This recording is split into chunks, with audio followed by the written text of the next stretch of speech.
உணவே தேவையில்லை, ஆமா நீ வெறும் நீர் மட்டும் குடிச்சிட்டு வாழு அப்படின்னு சொல்றீங்க. இது சாத்தியம் நினைக்கிறீங்களா? பல விஷயங்கள் நீங்க சொன்னாலும், நீங்க கண்டுபிடிச்சு சொன்னாலும் சித்தர்களோட பாடல்ல இருக்கா? எல்லாமே ஆராய்ச்சி பண்ணாம எதையும் ஏற்றுக்கொள்ள மாட்டேன். சரி, நான் முதல்ல என் உடம்போட பொருத்தி பார்த்து என்ன கொடுத்தாலும் சாப்பிட்டு பார்த்துட்டு சொல்ல மாட்டேன். நாகரிகத்தை அளிக்கக்கூடிய உணவுகள், இந்த உணவை பின்பற்றினால் நாம் இயற்கையாக மரணம் அடைய முடியாது. கொடூர நோய்களை தான் மரணம் அடைந்து முதல்ல எழுதினார். இந்த பசின்ற ஒரு விஷயம் அடங்கிடுச்சுன்னா அந்த உலக வாழ்க்கையே உலக இன்பமா இருக்கும். அதுல மாட்டிட்டேன், உலகமே மாட்டிடுது. இதுதான் வெள்ளைக்காரன் மாட்டிட்டேன். அதுல குடியா பார்க்கலாம், அப்பவே செத்து போயிடுவான். அரிசி one of the worst food என்றார். அரிசி rice is one of the worst food. ஆனா இப்ப இந்த 16 வயசுக்கு மேல எடுத்துக்கொள்ளக்கூடிய இந்த நீர் மருத்துவமானது எல்லோருக்குமே சாத்தியம் நினைக்கிறீங்களா?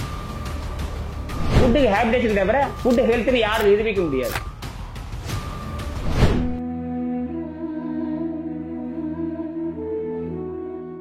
அழைக்கிறான் மாதவன்.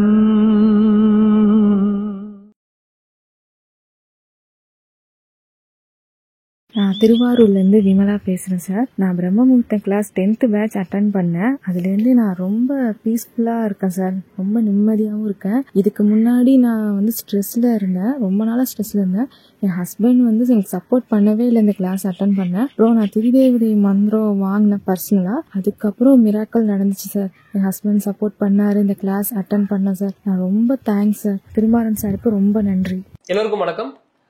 நம்ம பல இன்டர்வியூ வந்து ஒருத்தரையும் அழைத்து இன்டர்வியூ எடுத்துட்டு இருக்கிறோம், பல விஷயங்கள் பேசிட்டு இருக்கோம். இன்னைக்கு நம்ம கூட இணையக்கூடியவர் காமு இனியன் சொல்லக்கூடிய ஒரு மகான் அப்படின்னு கூட சொல்லலாம், வாழும் மனிதர். எப்படின்னா கிட்டத்தட்ட ஒரு 22 ஆண்டுகள் 23 ஆண்டுகள் இந்த பயணத்தில் இருக்கிறார். எந்த மாதிரியான ஒரு பயணம் அப்படின்னு சொல்லி பார்த்தோன்னா, பொதுவாக இந்த உணவு அப்படின்னு சொல்லி வந்தாலே என்ன மாதிரியான இங்க ஒரு சிந்தனைகள் அதிகமாக வரும் அப்படின்னு சொல்லி பார்த்தோன்னா, கருத்து வேறுபாடுகள் அதிகமாக வரும் அப்படின்னு சொல்லி பார்த்தோன்னா, வெஜ்ஜா நான்வெஜ்ஜா, இந்த வெஜ்ஜுக்கு நான்வெஜ்ஜுக்கு பேசக்கூடிய ஒரு விஷயம் இருக்கும். அதுக்குள்ள இன்னும் நம்ம டீப்பா போனோம் அப்படின்னா, இப்ப ஜெயின் ஃபுட்டா இருக்கட்டும், நான் கீழே விளையக்கூடிய பொருட்கள்லாம் நான் சாப்பிட மாட்டேன், அதே மாதிரி நான் இயற்கை சம்பந்தப்பட்ட ஒரு உணவுகள் தான் சாப்பிடுவேன் அப்படின்னு சொல்லி இந்த உணவுகள்லயே பல விதமான ஒரு குழப்பங்கள் உண்டு.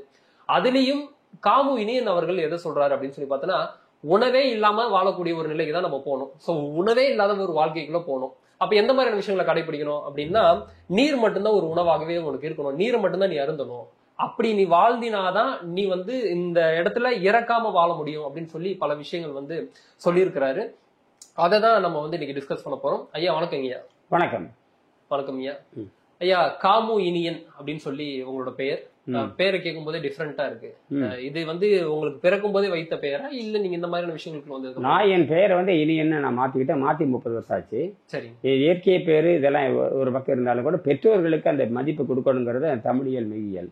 அந்த இடத்துல நான் குடும்ப பேராக எங்க பெற்றோர் அம்மா பேரையும் எங்க அப்பா பேரையும் வச்சிருக்கேன். இது வந்து நானா விரும்பி வச்ச பேரு தான் இல்லையா? இந்த தத்துவம் கேட்கிற தத்துவம்ங்கிறது ஏற்கனவே பரிணாம அறிவியல்ல சாதாரணம் இருக்கிறது தான். வேற ஒன்றும் பெரிய அதிசயமெல்லாம் இல்லை. ஏற்கனவே 10-20 ஆண்டுகளாக நம்மகிட்ட இருக்கு. இது பரிணாம அறிவியல் அடிப்படையில் தான் நம்ம சித்தர்கள் சிந்திச்சிருக்கிறாங்க. சித்தர்கள்லாம் 7ஆம் அறிவு பெற்றவங்க. அவங்கெல்லாம் நமக்கு பகுத்தறிவு இருக்கு, அவங்களுக்கு 7ஆம் அறிவு இருக்கு. பகுத்தறிவு என்பது இயற்கை கொடுக்கறது தான். 7ஆம் அறிவு என்பது முயற்சியில வர்றதுதான் 7ஆம் அறிவு. அதுதான் தெய்வத்தால் ஆகாதெனினும் முயற்சி தன் மெய் வருத்த கூலி தரும் அப்படிங்கிற அதுதான். அப்ப தெய்வம்னு வச்சுட்டாலும் கூட அது 6ஆம் அறிவு வரைக்கும் தான் உதவி செய்யும். அதுக்கப்புறம் 7ஆம் அறிவை வெட்டி பிடிக்கணும்னா அது உங்களுக்கு முயற்சியில தான் வந்தாகணும். இது இந்த வித்தியாசம் நமக்கு தெரியாம போயிடுது. ஆக இது வந்து பாத்தீங்கன்னா வந்து ஏற்கனவே இயற்கை உணவு நாம 20-40 வருஷத்துக்கு முன்னாடி இயற்கை உணவு இருந்தேன். அப்ப இயற்கை உணவு சாப்பிட்டு இருக்கும் பொழுது திருவள்ளுவரை பற்றி நாங்க வந்து ஆய்வு பண்ணிட்டு இருந்தோம். நாங்க வந்து தாய் தமிழ் பள்ளின்னு ஒண்ணு நடத்திட்டு இருந்தோம்.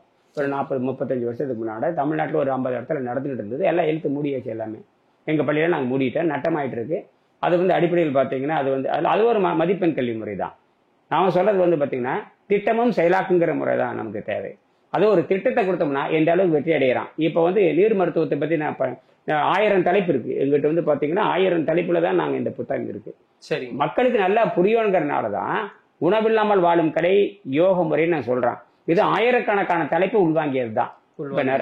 ஒரே தலைப்புல இந்த தலைப்பு வந்து விரிவாக போகக்கூடாது என்பதற்காக ரத்தன சுருக்கமாக வெங்கடேசன் என்கிற விண்வெளி விஞ்ஞானியால் இந்த பெயர் வைக்கப்பட்டது. இதுல நிறைய தலைப்பு நீங்க பிரிச்சு பேசலாம். உணவே இல்லாமல் அப்படின்னு சொன்னா உணவு உண்ணாமல் சொல்லவே இல்லை. உணவு இல்லாமல், அதாவது இன்டேக் ஆஃப் ஃபுட்டு பத்தி பேசாம வித்தவுட் ஃபுட்டுங்கிறத கேள்விங்க. சரி, உணவு உண்ணுவதற்கும் இல்லாமல் இருப்பதற்கும் வித்தியாசம் இருக்கு. உண்மைங்க. உங்க இப்ப வயது என்னங்கய்யா? என் வயது 65. 65 வயது. இப்ப இதுல பயணம் என்பது எவ்வளவு வருடங்கள்? கிட்டத்தட்ட பாத்தீங்கன்னா 24 ஆண்டுகள் இந்த பயணத்தில் இருக்கிறேன். இந்த பயணத்துல இருக்கிறேன். இப்ப உங்களோட பயணம் எங்க இருந்து தொடங்கியது? எப்ப இந்த மாதிரியான ஒரு சிந்தனை உங்களுக்கு வந்தது? இந்த உணவை பத்தி பேசிக்கின்ற பொழுது இயற்கை உணவு, அதாவது எனக்கு பாத்தீங்கன்னா நிறைய நூலகத்துல போய் படிக்கிற பழக்கம். அப்பெல்லாம் பள்ளிக்கூடத்துல வந்து பள்ளிக்கூடத்தை விட்டு வந்தது அந்த சனி ஞாயிறு விடுமுறை வரும் இல்லையா, அப்ப வந்து வீட்டுல துரத்தி விடுவாங்க. இங்க இருக்காத, அங்க போ, அந்த நூலகத்துக்கு போ, அங்க போ அப்படின்னு சொல்லுவாங்க. நாங்க போய் பேசுறதுக்காக நூலகத்துக்கு போவோம். நூலகத்துக்கு போனா பின்னாடி நிறைய விளையாடுறதுக்கு இடம் இருக்கும். இப்ப விளையாடுறதுக்காக போய் பேசுறதுக்காக என்ன சொல்றது, நூலகத்துக்கு போவோமே தவிர பின்னாடி போய் அங்க மரத்துக்கடியில் விளையாடுறது அங்க வேலை. அங்க கோழி அடிக்கிறது, புளிக்காய் பிடிச்சி திங்கிறது, இந்த மாதிரிலாம் எல்லாரும் பண்றது தான். வாய்க்கால போய் வேணும்னு போய் சொல்லிட்டு குதிக்கிறது, அங்க போய் மண்டை உடைச்சிட்டு வர்றது, இதெல்லாம் தெரியும் உங்களுக்கு. சைக்கிளை திருடிட்டு போறது, அப்பா சைக்கிள் அவருக்கு தெரியாம திருடிட்டு போறதுலாம் நடக்கும். அப்ப அப்படி போகும்போது நூலகத்தில் நான் படிக்கிற பழக்கம் இருக்கு. அப்படி சொன்ன காட்டி தான் நூலகத்துக்கு போனேன். நூலகத்துல என்ன இருக்குன்னு பார்க்க போறோம். தமிழ்நாட்டிலேயே அதிகமா, இந்தியாவிலேயே தமிழ்நாட்டுல தான் அதிகமான நூலகம் இருக்கு. நூலகத்தினுடைய ஒரு தொடக்கமே நீங்க வந்து தமிழ்நாடு தான். அந்த அளவுக்கு கல்வியில் சிறந்த தமிழ்நாடுங்கிறது, கம்பன் பிறந்த தமிழ்நாடு, கல்வியில் சிறந்த தமிழ்நாடு, வள்ளுவன் தன்னை உலகனுக்கு தெரிந்து வான்புகழ் கொண்ட தமிழ்நாடுங்கிறது அது உண்மைதான். அதெல்லாம் அப்படி படிக்கும்பொழுது பல நூல்களை படிக்கும் பொழுதுதான் எல்லா தத்துவத்தையும் படிப்பேன். தேவாரம், திருவாசகம், அது முண்டாசு கவிஞன் பாரதியான், புரட்சி கவிஞர் பாரதிதாசன், தேவாரம், திருவாசகம், திருமந்திரை எல்லாம் படிச்சுக்கிட்டே இருப்போம். இதுக்கெல்லாம் காரணம் எங்க அப்பா தான் காரணம். எங்க அப்பா சித்தர் கொள்கை உடையவர் தான். நாங்கள் சாதி மதம் எனக்கு நம்பிக்கை சிறுதான். எனக்கு சாதி மதத்தை நம்பிக்கை கிடையாது. சாதி மதம் எல்லாம் பொய்யிடான்னு தெரிஞ்சு போச்சு. அதைத்தான் வந்து வள்ளலார் கூட சொல்லுவாரு, சாதியும் மதமும் ஆதியில் பொய் என்று உரைத்து அருட்பெருஞ்சோதிங்கிறாரு. சாதியை நம்பாதேங்கிறாரு, மதத்தை நம்பாதேங்கிறாரு. மனிதன் தான் இங்க பூமிக்கு தேவை. இது மனிதனுக்கு இவ்வளவு பிரிவினை வருது, எல்லாமே பிரிவினைகள் தான் இல்லையா, அதெல்லாம் உடைக்கணும் இல்லையா. அப்படி படிக்கும் பொழுதுதான் இனி வரும் எதிர்காலம்னு ஒரு நூல் இருக்கு. இனி வரும் எதிர்காலம், அது 1924, 25 தந்தை பெரியாரால் எழுதப்பட்ட கருத்து அது. சரி, நான் ஜிடி நாயுடு தான் படிப்பேன். ஜிடி நாயுடு அதெல்லாம் படிப்பேன். இல்லை வண்டே வேறாது, பள்ளிக்கூடம் போறதே பிடிக்காது. இருந்தாலும் பள்ளிக்கூடம் போயிட்டு இருப்போம். எல்லாரும் படிக்கிறாங்க அப்படின்னு நானும் போயிட்டு இருப்பேன். அப்படி படிக்கும் பொழுது நிறைய நூல்கள் படிக்கும் பொழுது இனிவரும் எதிர்காலம் நூல்ல வந்து பாத்தீங்கன்னா ஆணும் பெண்ணும், அது ஒரு சிறு குறிப்பு. பெரியார் நூல்கள், ஜிடி நாயுடு நூல்கள், தேவாரம், திருவாசகம், கார்ல் மார்க்ஸ், அப்படி நிறைய இருக்கு. எக்கச்சக்கமான நூல்கள் இருக்கும்.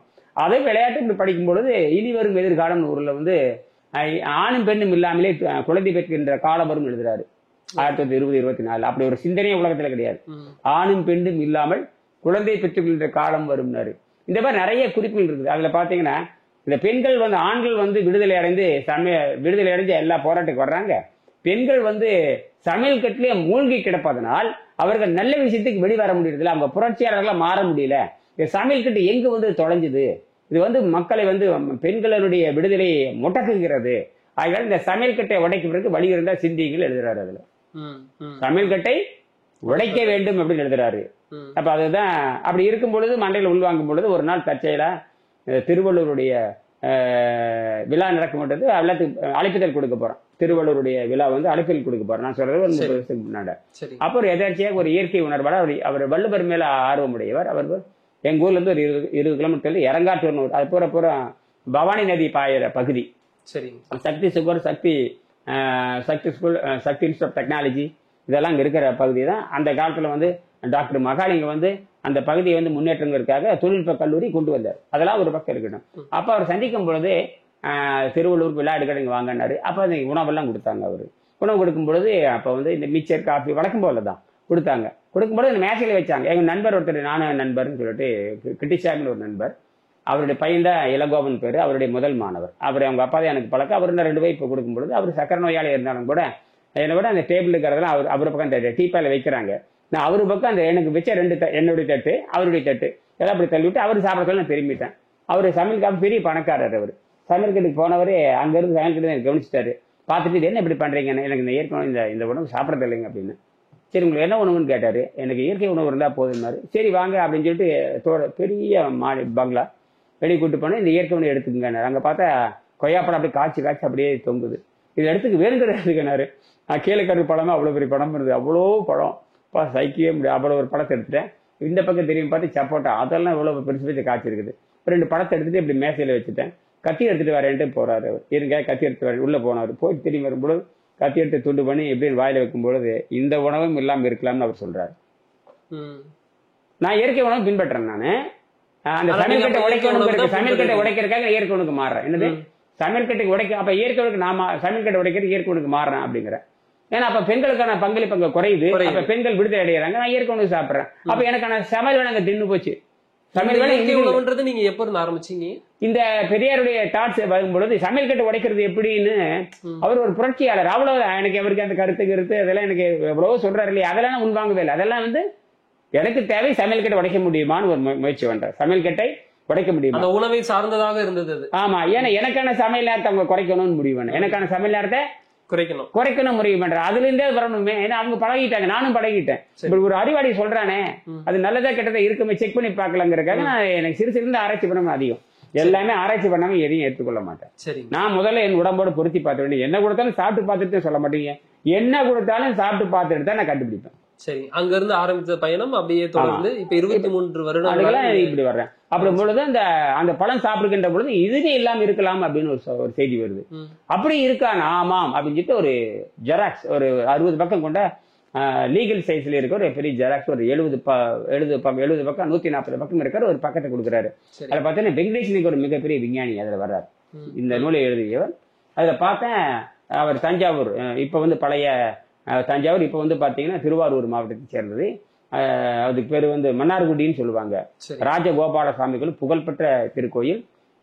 அது வடமதுரைன்னு சொல்லுவாங்க, இது தென் மதுரைன்னு சொல்லுவாங்க. அங்க வந்து எப்படி வடநாட்டுல மதுரை இருக்கு இல்லையா, மதுரான்னு சொல்றோம் இல்லையா, இது தென் மதுரைன்னு சொல்லுவாங்க. அதெல்லாம் இருக்கட்டும். அந்த ஊர்ல அவர் பிறந்து வளர்ந்தாரு. யாரே அந்த வெங்கடேஷ் இருக்கிற மாபெரும் விஞ்ஞானி, அவர் தான் அந்த ஊர்ல பிறந்தாரு. அவர் வந்து விண்வெளி துறைகள்ல நிறைய ஆராய்ச்சி பண்ணியிருக்காரு. சிறு சித்தர் மொழியை படித்தவர். ஒரு கட்டிட பொறியாளர் வந்து BE சிவில் இன்ஜினியரிங் முடிச்சுட்டு அவர் ஆராய்ச்சி பண்ணது சித்தர் மொழியை ஆராய்ச்சி பண்ணாரு. அவர் படிச்ச நூல்களை நூலகத்தில் இருக்கிறத படிச்சு தெளிஞ்சாரு. எங்க இந்த மன்னார்குடியில் இருக்கிற அத்தனை நூல்களையும் படித்து தெளிந்து முடிச்சுட்டு போனாரு. எந்த செலவும் இல்லாம கிண்டி இன்ஜினியரிங் காலேஜ்ல, இப்ப வந்து அண்ணா யூனிவர்சிட்டியில மாட்டுச்சு. அப்ப இன்ஜினியரிங் காலேஜ்ல வந்து BE முடிச்சுட்டு AMINல வந்து உறுப்பினராக சேர்ந்தாரு. தன் பையனை கூட AMI படிச்சு வச்சார். அதெல்லாம் இருக்கட்டும். அது படிச்சு பார்க்கும்போது உணவு இல்லாமல் வாழும் கலை யோக முறை அப்படின்னு எழுதியிருந்தார். அதுல பார்த்தீங்கன்னா திருக்குறள் தான் முதல் எழுதியிருந்தார். திருக்குறள் வந்து 2 3 எழுதியிருந்தார். 261, 941, 942. அப்புறம் திருமந்திரத்துக்கு பார்த்தீங்கன்னா 375, 356, 375, 2 3 குறள், 2 3 பாடல், இது 2 3 குறள். ஏன்னா இந்த கேள்விதான் எல்லாருக்குமே வரும். ஆக்சுவலா இப்ப நீங்க சொல்லும் போது சித்தர்கள் எல்லாம் சொல்லியிருக்காங்களா? இப்ப நம்ம என்னதான் பல விஷயங்கள் நீங்க சொன்னாலும், நீங்க கண்டுபிடிச்சு சொன்னாலும் சித்தர்களோட பாடல்ல இருக்கா, சித்தருக்கு முன்னாடி வாழ்ந்தவங்க யாராவது சொல்லியிருக்காங்களா? ஏன்னா வள்ளல் பெருமான் அவர்களே வந்து இந்த மாதிரியான விஷயம் இருக்கு அப்படின்னு சொல்லும் போது யாரும் நம்பல. அவரோட காலங்கள் முடிந்ததுக்கு அப்புறம் தான் ஓகே அப்படின்னு சொல்லி ஏத்துக்கிறாங்க. அப்ப இங்க வாழும் போது ஒருத்தர் சொன்னா ஏத்துக்கக்கூடிய மனநிலை யாருக்கும் கிடையாது, யாருக்கும் கிடையாது. அப்போ ஏதோ ஒண்ணு ஒரு இடத்துல இருந்து நம்ம எடுத்துக்காட்டாக சில விஷயங்கள் கொடுக்க முடியும் அப்படின்னா உங்களால கொடுக்க முடியுமா அப்படின்றத என்னோட கேள்வி.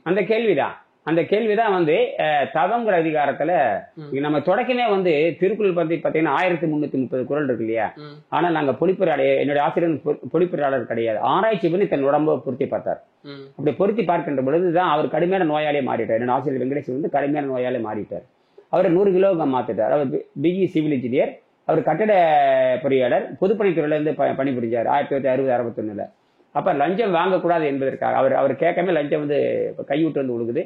நம்ம படிச்ச கொள்கைக்கும் இந்த அமைப்பு முறையும் அரசியல் முறையும் வெள்ளைக்காரனுடைய சிஸ்டம் தப்பா இருக்கிறதுனால தேவையில்லாம பணம் வருதுன்னு சொல்லிட்டு என்ன பண்ணாரு, அப்பவே பதவியை விலகி போயிட்டார். ஒரு அரசு ஊழியராக இருந்து, கட்டட பொறியாளராக இருந்து, பொதுப்பணித்துறை கட்டட பொறியாளர் இருந்து எத்தனை கோடி சம்பாதிப்பாங்க தெரியுமா உங்களுக்கு. இருந்தாலும் நாம் நேர்மையை நடக்கணுங்கிறதுக்காக சித்தர் கொள்கையை பின்பற்றுங்கிறதுக்காக அப்பவே பதவி விலகிட்டு நேரம் கல்ஃப் வளைகுடா நாடுக்கு போயிட்டாரு. வளைகுடா நாடு போய் அங்க கட்டட பணிகள் செஞ்சு பல மாடி கட்டடங்கள் கட்டிட்டு திரும்பி வந்தார். அந்த பணத்தை வச்சுதான் என் குழந்தைகளும் திருமணம் பண்ணார். இது அப்படி இருக்குது.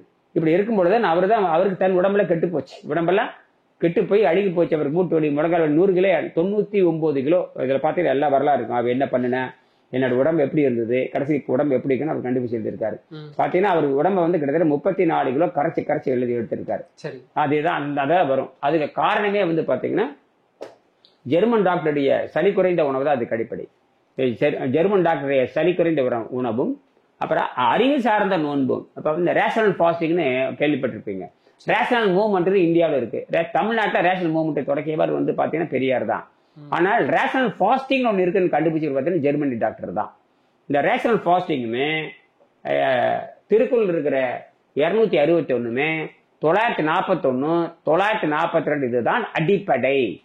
அதாவது 5 விழுக்காடு தமிழ் இருந்துமே 95 விழுக்காடு ஜெர்மன்ல இருந்து என்னுடைய ஆசிரியர் எடுத்திருக்காரு. அப்ப வெறும் 5 விழுக்காடு தான் தமிழ்ல இருந்து என் ஆசிரியர் எடுத்திருக்காரு. 95 விழுக்காடு எங்க இருந்து எடுத்திருக்காரு? ஜெர்மன் மொழியில இருந்து எடுத்திருக்காரு. இப்ப எல்லாம் ஜெர்மன் இருக்கு. இவர் பேர் டாக்டர் ஆர்னால்ட் எக்ரட், பேர் சூப்பர் சயின்டிஸ்ட். இவர் நேச்சுராபதி உலகத்திலே நேச்சுராபதி இவர் ஃபாஸ்டிங் பத்தி எழுதுறாரு. எல்லாம் உணவு பத்தி பேசுவாங்க, இவர் ஃபாஸ்டிங் பத்தி எழுதுவார். ஏன்னா இவர் ஜெர்மன்ல நான் ராணுவத்தில் பணிபுரிஞ்சவன் தான். இவர் ஜெர்மன்ல ராணுவத்தில் பணிபுரிந்தார்.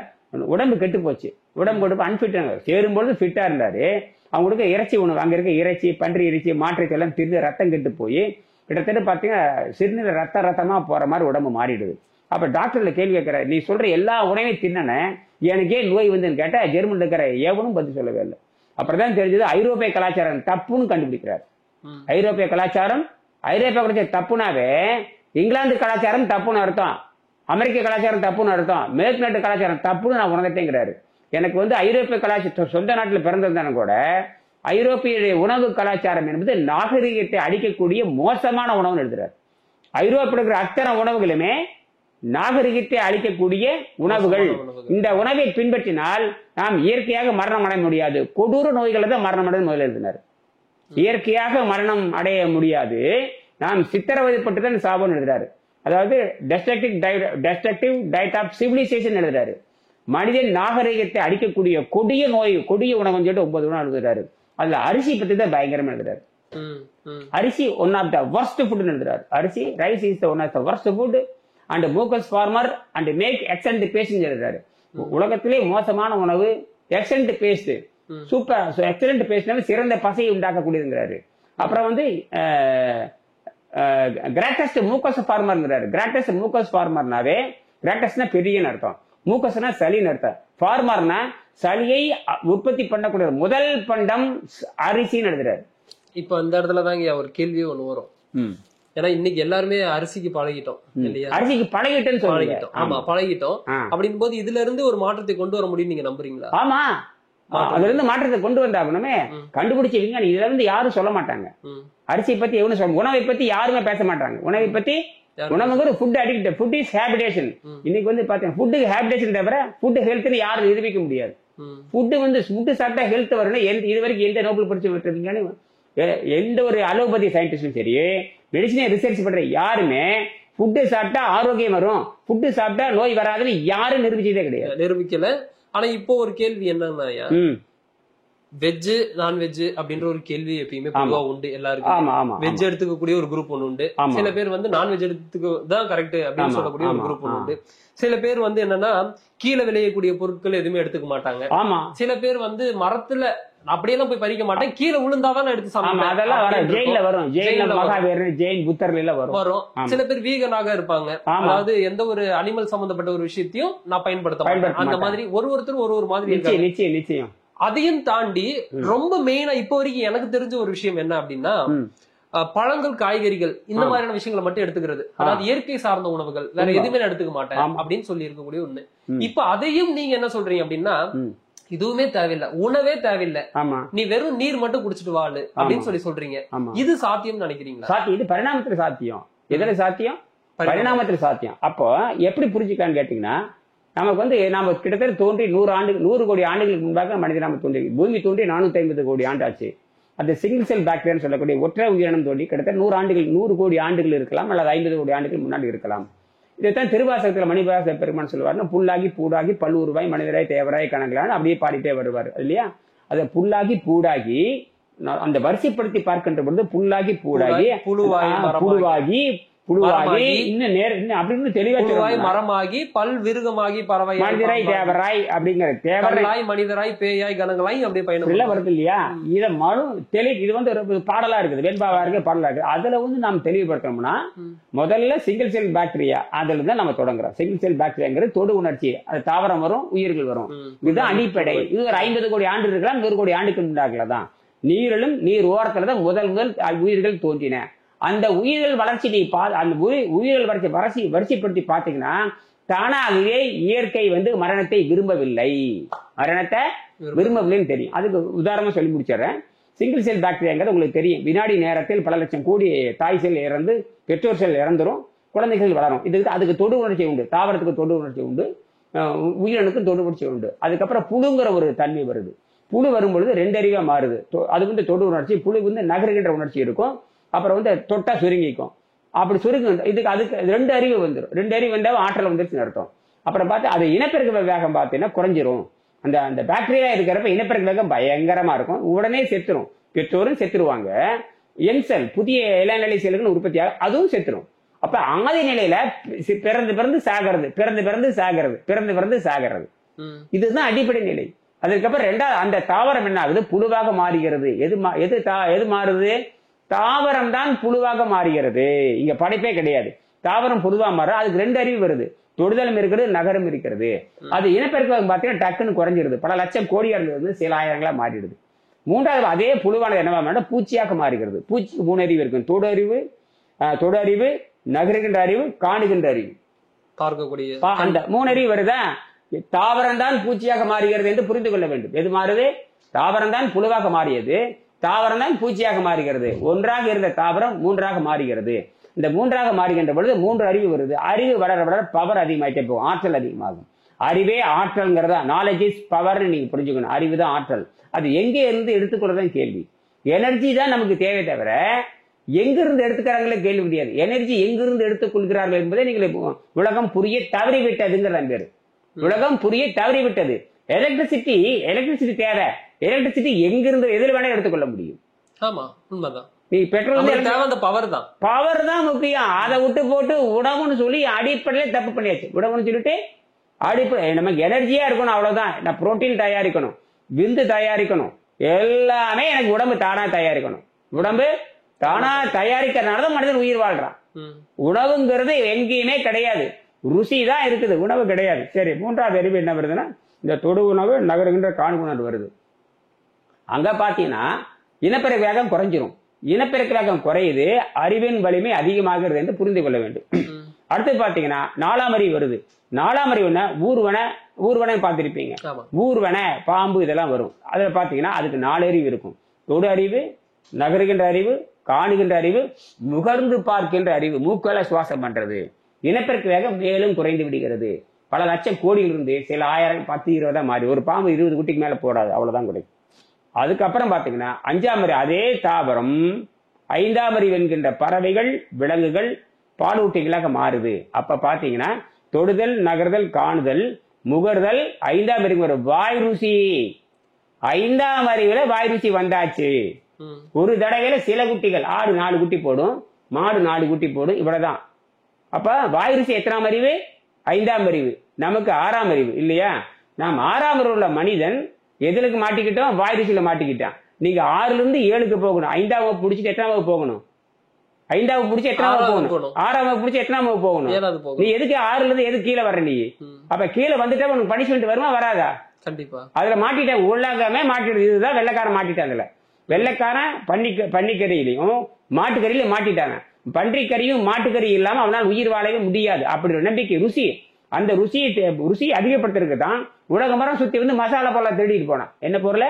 மசாலா பொருளை திருடுவதற்காக, மிளகு எடுப்பதற்காகவும், பட்டாயிரம் எடுப்பதற்காகவும் எல்லா நாடுகளும் போய் திருடிட்டு வந்து அவன் நாட்டுல சுவையை சேர்த்து, எதை சேர்த்து? சுவையை. எந்த வெள்ளைக்காரன் வெள்ளரிச்சி திங்க மாட்டான். எந்த ஏதாச்சும் வேக அடிக்காம, உப்பு போடாம, காரம் போடாம, மிளகா போடாம ஏவனும் திங்க மாட்டான். பசினாவே பச்சைக்கறி திங்க வேண்டியதானே, பசினா கொழுப்பு திங்க வேண்டியதானே, பசினா மாவை திங்க வேண்டியதானே. வெறும் கார்போஹைட்ரேட், ஃபேட், புரோட்டீன் சொன்னா நேரடியாக கடைக்கு குடியா பார்க்கலாம், அப்பவே செத்து போயிடுவான். ஒரு மாவை 100 கிராம் கரைச்சி அடிங்களாம் பார்க்க, அப்பவே என்ன ஆகும்? டைஜஸ்ட் செத்து போயிடுவான். அப்ப அடிப்படையே தப்பு. அது நம்ம திருப்பி அங்க போக தேவையில்லை. நம்ம உடம்பே ஆக்சிஜன் ஆகக்கூடிய உணவு தான். எல்லாமே ஆக்சிஜன் உடம்பு செத்து போயிடும். ஆக்சிஜன் இல்லைன்னா உடம்பு என்ன ஆயிரும்? இறந்துரும். சிஹெச் இல்லாம இயங்கும், ஆக்சிஜன் இல்லாம இயங்க முடியாது. நைட்ரஜன், ஆக்சிஜன் நம்ம அடிப்படை உடம்பே நைட்ரஜனும் ஆக்சிஜன் தான். நம்ம உடம்பே வந்து இயங்கு வந்து நைட்ரஜன் என்கிற புரோட்டீனும் ஆக்சிஜன் என்கிற உயிராற்றல் தான். இந்த உயிராற்றல் தான் அடிப்படை காத்துல இருக்கு. அதில் விட்டுருங்க. 5ஆம் அறிவு முடிஞ்சதுக்கு அப்புறம் அதுக்கப்புறம் 6ஆம் அறிவு வருகிறது. தொடுதல், நகர்தல், காணுதல், முகர்தல், வாய் ருசியோடு பகுத்து பார்க்கின்ற அறிவு. 6ஆம் அறிவு. அப்ப அவனுடைய இனப்பெருக்க வேகம் பாத்தீங்கன்னா ஒரு தடவைல ஒரு குட்டி போடுறான். ஒரு தடவைல ஒரு குட்டி தான். சரி, ஒரு குட்டி போடுறானா அங்க பாத்தீங்கன்னா கோடிக்கணக்கான உயிர்களா பிறந்து செத்து கடைசியில் லாங்குவிட்டி இல்லாம இறந்து போய் கடைசியில் 6ஆம் அறிவு ஒரு தடவை ஒரு குட்டி போடுற அளவுக்கு பண்ணிட்டான். ஏன் பல குட்டி? ஒரு மனிதன் லட்சக்கணக்கான குட்டி போட வேண்டியதானே, போட முடியல.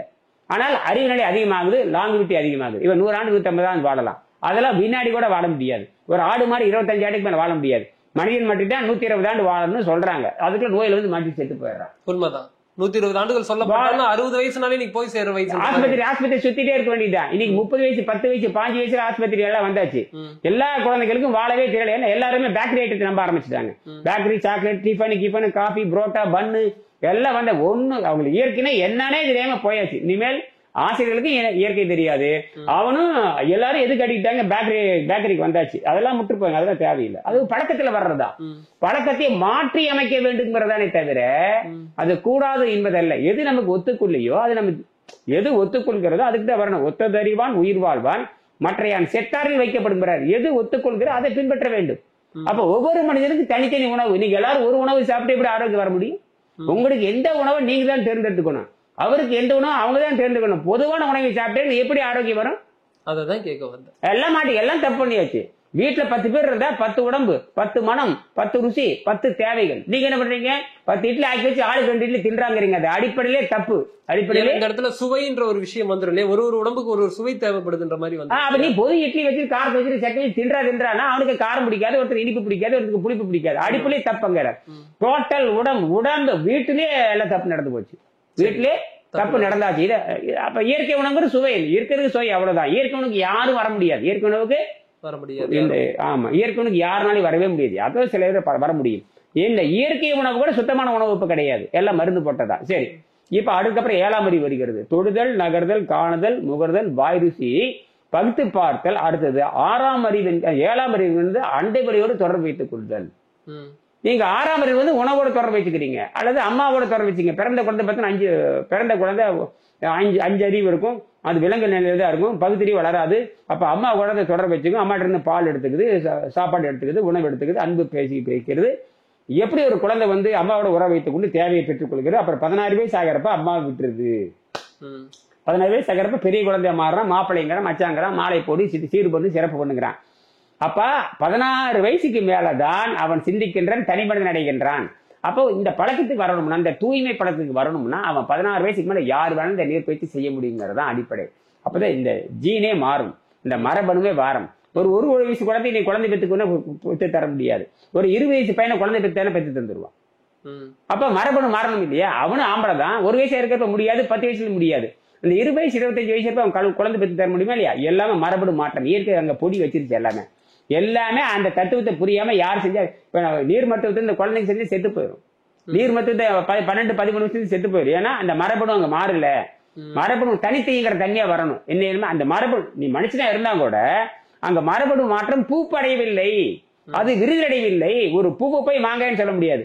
பூவை வந்து அப்படி காய பல்வேறு வடிவம் மாறி அதுக்கான தகுதி பெறுதோ அப்பதான் நம்ம அதுக்கு உண்டான வேலை. இதான் நீங்க புரிஞ்சுக்கணும். இத புரியாம எல்லாரும் பண்ணாங்கன்னா மாட்டீங்க. இந்த நீர் அதுதான் கேள்வி. நீர் மருத்துவம் என்பது 15 வயசுக்கு மேல எல்லாரும் கட்டாயம் செய்ய வேண்டும். அதனாலதான் எல்லா உலகத்திற்கு எல்லா மதங்களும் சரி, கிறிஸ்துவ மதமும் சரி, அது இஸ்லாம் மதம் சரி, 14 வயசுக்கு மேல நோன்பு நோக்கணும் சொல்றாங்க. ஏன்னா அப்பதான் மரபணுவே மாறுது. குழந்தைக்கு போய் நோன்பு நோக்கு சொல்ல முடியாது. 2 வயசு குழந்தை நோக்கு. இன்னைக்கு ஜெயினா சரி, ஜெயின் சங்கத்தை சேர்ந்தவங்க, அந்த சமுதாயத்தை சேர்ந்தவங்க சரி, அல்லது புத்தருடைய சேர்ந்தாலும் சரி, எல்லாரும் 15 வயசுக்கு மேலதான் என்ன சாப்பிடுவாங்கன்னு கேட்டீங்கன்னா உணவு கட்டுப்பாட்டுக்கு வருவாங்க இல்லையா? இதைத்தான் நானும் சொல்றேன். அப்ப அந்த அண்டை வழியோடு தொடர்பு வைத்துக்கலன்னா அண்டத்திலிருந்து எனர்ஜி எடுத்துக்கிறதா நம்ம விஷயமே. அப்ப புரியுதா உங்களுக்கு? இப்ப பாத்தீங்கன்னா நீங்க 1ஆம் வரி எடுத்தீங்கன்னா வாழை மரத்தை கேள்விப்பட்டிருப்பீங்க. வாழை மரம் அது பாத்தீங்கன்னா அந்த தார் முத்திச்சு கொண்டு போடுவாங்க. ஏன்னா குழந்தைகள் வாழணுங்கிறதுக்காக தாயை கொண்டு போடுவாங்க. அப்ப தாவர நிலையில பாத்தீங்கன்னா தாயை கொண்டுதான் குழந்தைகளை காப்பாத்துறீங்க. அப்படி அடுத்த 4ஆம் நிலை வரப்ப தேல் பார்த்திருப்பீங்க. தேல், தாய் தேல், பெண் தேல் கற்பம் அடைஞ்சிருக்கும். வயிற்றுல குஞ்சு நிறைய இருக்கும். வயிற்றை கிழிச்சிட்டு குஞ்சு வெளியே வரும். வயிற்றை கிழிச்சிட்டு குஞ்சு வந்துச்சு, அம்மா செத்து போயிடும். அப்ப இது என்ன அர்த்தம் கேட்டீங்கன்னா இயற்கை தன்னை சாகடித்துக் கொண்டு தான் குழந்தையை காப்பாத்துது. அங்க தாவரத்துல தன்னை சாகடித்துக் கொண்டு தன் குழந்தையை காப்பாத்துது. இங்கே உயிர் வரப்ப தேல் தன்னை அழித்துக் கொண்டு தன் குழந்தையை காப்பாத்துது. சரியா? அப்ப இயற்கை தன்னை அழித்துக் கொண்டு காப்பாற்றுகிற நிலையானது தன்னை அழித்துக் கொள்ளாமலேயே இயற்கை குழந்தைகளை காப்பாற்றுகிற எண்ணம் அடுத்த பரிணாமத்தில் வருது. அப்ப எவல்யூஷன் சேஞ்சஸ். 4ஆவது அறிவுல வந்து இயற்கை அழிந்து போய் தன் குழந்தைகளை காப்பாற்றுது. 5வது பாத்தீங்கன்னா இந்த விலங்குகள் வருது. ஆடு மாடு வருது. ஆடு மாடுகளுக்கு 5 அறிவு எல்லாத்துக்கும் தெரியும். வாய் ருசி 5 அறிவு தான். ஒரு பிறந்த குழந்தைக்கு பார்த்தீங்கன்னா 5 அறிவு இருக்கும், வாய் ருசி இருக்கும். கண்ணே முடிச்சிருக்காது. கண்ணு முடிக்கிறதுக்கு 3 நாள் 4 நாள் ஆகும். ஆனா வாயில தேன் வச்சு பாருங்க மூஞ்சி அழகா சிரிக்கும். அதே வாயில கசப்பு பிடிச்சி பாருங்க அந்த குழந்தை அழுக அல்லது துப்பு. அந்த குழந்தை கண்ணே முடிச்சிருக்காது, யாருன்னே தெரியாது, என்ன கையில் வச்சிருக்குன்னே தெரியாது. என்னது என்ன கையில் வச்சிருக்குன்னே தெரியாது. ஏன்னா மரபணு அப்ப அந்த குழந்தை ருசிக்கு அடிமையானதுன்னு அர்த்தம். ருசினால ஐந்தறிவுன்னு அர்த்தம். அப்ப குழந்தைக்கு ருசி அடிமை ஆயிடுச்சு, ஐந்தறிவு. சரி, ஐந்தறிவு இருக்கிற விலங்குகள் பாத்தீங்கன்னா ஆடு மாடு குட்டி போடும், அம்மாவும் உயிரோடு இருக்கும், குட்டியும் உயிரோடு இருக்கும். 4ஆம் நிலையில அம்மா செத்து போய் குஞ்சு வெளி வருது, அம்மா செத்து போய் ஸ்கார்பியன், அம்மா செத்து போய் குஞ்சு வெளி வரும். 6ஆம் அறிவுல அம்மாவும் உயிரோடு இருக்கும், தன் குட்டியும் உயிரோடு இருக்கும். ஒரு 25 வருஷம் இருக்கும், 26 வருஷம் இருக்கும், செத்து போயிடும். அடுத்தது 6ஆம் அறிவு வருகின்ற பொழுது அம்மாவும் உயிரோடு இருக்கும், தன் குழந்தையும் உயிரோடு 120 ஆண்டு இருக்கும். இப்ப 5ஆம் அறிவுல 4ஆம் அறிவுல அம்மா செத்து போச்சு, 5ஆம் அறிவுல 25 வருஷத்துக்கு செத்து போச்சு. 6ஆம் அறிவுல அம்மாவும் உயிரோடு இருக்கும், தன் குழந்தைக்கும் உயிரோடு இருக்கும் என்று புரிந்து கொள்ள வேண்டும். இந்த நேர்கோட்டை நீட்டித்து பார்த்தால் 7ஆம் அறிவுல அம்மாவும் உயிரோடு இருக்கும், குழந்தையும் உயிரோடு இருக்கும் என்பதை நீங்கள் புரிந்து கொள்ள வேண்டும். இதுதான் இயற்கையின் ரகசியம். இது எப்படி பண்ணணும்னு கேட்டீங்கன்னா 6ஆம் அறிவு வரைக்கும் இயற்கை கொடுத்து விடுகிறது. 7ஆம் அறிவில் மட்டும் நீ பசி தாக்கத்தை கட்டுப்படுத்துற பயிற்சியை நீ நீரை வைத்து அமைதிப்படுத்தணும். தொடர்ந்து நீரை வைத்து அமைதிப்படுத்தினா விஷங்கிற உணவு தேவையில்லை வள்ளுவர் சொன்னதை எல்லாரும் தப்பா எழுதிட்டாங்க. 261 பசி என்பது சாதாரண சொல்றார். தவம் சொன்னாவே பசி தாக்கத்தை கட்டுப்படுத்துதலும் தன் உயிருக்கும் பிற உயிருக்கும் கேடு வராம இருப்பதன் தவம் சொன்னதை பரிமேல் அழகர் ஆழ்ந்த நோக்கம் மறந்த காரணத்தினால தவறாக எழுதிட்டாரு. அதை பின்பற்றி வருகின்ற இன்றைக்கு இருக்கிற எழுத்தாசிரியர் வரைக்கும் தப்பாக உரை கண்டதுனால தமிழர்களுக்கு 2000 ஆண்டுகளுக்கு முன்பாகவே அல்லது குறைஞ்சபட்சம் பரிமேலர் காலத்துக்கு முன்பாக அதிலிருந்து தொடங்கியிருந்தா 1000 ஆண்டுகளுக்கு முன்பாகவே ஆரோக்கியம் கிடைக்க வேண்டிய தமிழர்கள் வீணாகி போய்விட்டார்கள். ஏன்னா இப்ப நீங்க சொல்லக்கூடிய 261 உரை உணவு சம்பந்தப்படுத்தி எதுவும் சொல்லப்படலையே. அந்த தவம்ங்கிறது ஒண்ணு இருக்கு இல்லையா, தவம்னாவே மண்டை நினைக்கிறதோ கொண்டை நினைக்கிறதோ பின் மண்டை நினைக்கிறதோ கிடையவே கிடையாது. தவம்னாவே பசி தாக்கத்தை கட்டுப்படுத்துதலும் எந்த உயிருக்கும் தன்னையும் கொண்டு கூடாது. அந்த பயிற்சி பண்றதுனால தன் உயிரும் சாகக்கூடாதுங்க. உயிர் சாகாம இருக்கிறது தமிழ் மெய்யியல். தன்னையும் கொண்டு கூடாது, பிறரையும் கொள்ளக்கூடாது. அதுதான் தமிழ் மெய்யில் என்ன சொல்லுது. உற்றுநோய் நோன்றல் உயிருக்கு ஊறுகன் செய்யாமை அற்றே தவத்திற்கு உருணை நடத்தான். உற்றுநோய் என்று சொன்னால் பிறவியில் ஏற்பட்ட பசி நோய் என்று பொருள். உற்றநோய் என்று சொன்னால் உற்ற நண்பன் என்று சொன்ன என்ன அர்த்தம். பாலிய நண்பன் உற்ற நண்பன் சொன்னால கூட இருந்தே படிக்கணும்னு அர்த்தம். இப்ப வர ரயில்ல போற நண்பரோ விமானத்துக்கு வர நண்பரோ நண்பர் கிடையாது. பள்ளிக்கூடத்துல ஒன்னா படிச்சது, ஒரே தட்டுல சாப்பிட்டது, ஒன்னா காய் அடிச்சது, ஒன்னா மாங்காய் திருடி தின்னதுல இருந்து அப்படின்னு அர்த்தம். பிறவியில இருந்தே நண்பன் அர்த்தம். என்னது பிறவியில இருந்து நண்பன். அதுதான். அப்ப பிறவி நோய்னு சொன்னாவே எந்த நோய் உனக்கு பசிக்கிற நோய் தானே. எல்லாரும் பசிக்கு தானே தின்னு இருக்குதுங்க. நீ பசிக்காக அது ஒரு பழக்கப்பட்ட உணவு தின்னு இருக்கு. நீ பசிக்காக எதவோ தின்னு இருக்கிற நீ. இப்ப இந்த பசின்ற ஒரு விஷயம் அடங்கிடுச்சுன்னா அந்த உலக வாழ்க்கையே உலக இன்பமா இருக்கும். 15 வயசுக்கு மேல உலக இன்பமா இருக்கும். போர் நடக்காது, சண்டை நடக்காது. இன்னும் எல்லாரும் பூமி பிரச்சனை வர்றப்ப வேற்றுக்கோள்கள் உடனே குடியேறி அங்க ஒழுங்கா வாழ்ந்துட்டு இருப்போம். எல்லாம் கெடுத்தது பூரா வெள்ளைக்காரன் தான். இப்போ பசின்ற ஒரு விஷயம் இல்லைன்னா இந்த உலக இயக்கமே இருக்காதுங்களே. இந்த பூமி கெட்டு போகக்கூடிய பூமி தானே. இந்த பூமி அழிந்து போகக்கூடிய இயற்கை நோக்கும் பூமி அழிந்து போறதானே.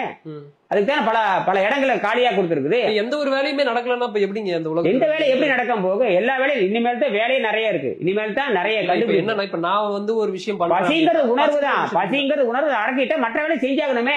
இனப்பெருக்கு நடந்தாகணுமே. இனப்பெருக்கு நடக்கும். அவங்களுக்கு 15 வயசு வரைக்கும் அந்த குழந்தைகளை காப்பாத்தி ஆகணும். 5 வயசுக்கு மேல மாற்ற முடியும். 5 வயசுக்கு முன்னால வரைக்கும் அவனுக்கு கீரை கொடுத்தாங்கன்னு, காய் கொடுத்தாங்கன்னு, கனி கொடுத்தாங்கன்னு, எல்லாம் கொடுத்தாங்கணுமே. ஆனா நீங்க இப்ப 15 வயசு வரைக்கும் காய்கறிகள் எல்லாம் சாப்பிட்டுக்கலாம். தூய் பழங்கள் மட்டும் தான் கொடுக்கணும். தூய பழங்கள் கொடுக்கணும், மருந்தடிக்காத பழங்கள் கொடுக்கணும். நீங்க கடையில் விற்கிற பழம் எல்லாம் கொடுத்துருக்க முடியாது. நீ சொந்தமா உற்பத்தி பண்ணணும். என்னது மானாவரியில் வரக்கூடிய பண்ணணும். எதிர மானாவரியில் வரக்கூடிய பழங்களை நீ கொடுக்கணும். நீ ஆத்து தண்ணி மாட்டு தண்ணி அந்த குள தண்ணி கட்டிட்டு அங்க விஷத்தை போட்டு யூரியா போட்டு கொள்ற படம் நீங்க கொடுக்கவே முடியாது. எல்லாம் சிக்கல மாட்டிட்டோம். இன்னைக்கு விவசாயம் தோல்வி அடைஞ்சாச்சு. எந்த அரசியல்வாதியும் விவசாயத்தை காப்பாற்ற முடியாது. எந்த ஒரு சாதாரண விவசாயம் நினைச்சா கூட விஷம் போடாம, மருந்தடிக்காம, மண்புழு கொலை செய்யாம, உள்ளிருக்க அத்தனை உயிரையும் கொலை செய்யாம எது கொடுக்க முடியாது. உண்மைதான். இதெல்லாம் எப்படி நீங்க கடந்து போவீங்க? நீங்க எந்த விவசாயம் நினைச்சா கூட தன்னோட பூமி மாற்றவே முடியாது. இதுக்கு நம்மாழ்வார் வந்தாங்க, ஞானப்பிரகாசம் வந்தாங்க. யாரும் வந்தாலும் பூமி அழிவதை தடுத்து நிறுத்த முடியவே முடியாது. உணவு பழக்கம், நம்ம உணவு பழக்கத்தில் இதெல்லாம் காரணம். அடிப்படை எங்கட பிரச்சனைன்னு பாத்தீங்கன்னா உணவு பழக்கத்தை வந்தாச்சு. காலையில 6 மணில இருந்து சாயங்காலம் 7 மணி வரைக்கும் 20 தடவை சாப்பிட்றது அதிகமா இருக்கான். எத்தனை தடவை? 20 தடவை. 3 வேலை பத்தி நீங்க பேசிட்டு இருக்கிறீங்க. எல்லாமே தப்பு. தேவையெல்லாம் அன்வான்ட் ஃபுட்டு தான் எல்லாமே. இங்க மனம் தான் முடிவெடுக்கும். நீங்க உடம்பெல்லாம் முடிவெடுக்காது, மனம் முடிவெடுத்துச்சுன்னு எதை வேணா சாப்பிடுவோம். சாராயம் தப்புன்னு எல்லாத்துக்கும் தெரியும். குடிக்காம யாரும் இருக்கீங்களா?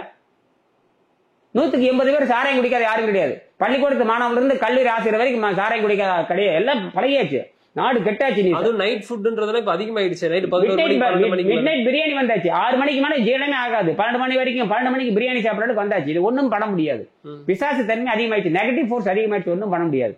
ஆக இது இயற்கையில் இருக்கிற பிறவி நிலைதான். ஆக மைண்ட் 5ன்னு சொல்லுவாங்க, மனம் 5ன்னு சொல்லுவாங்க.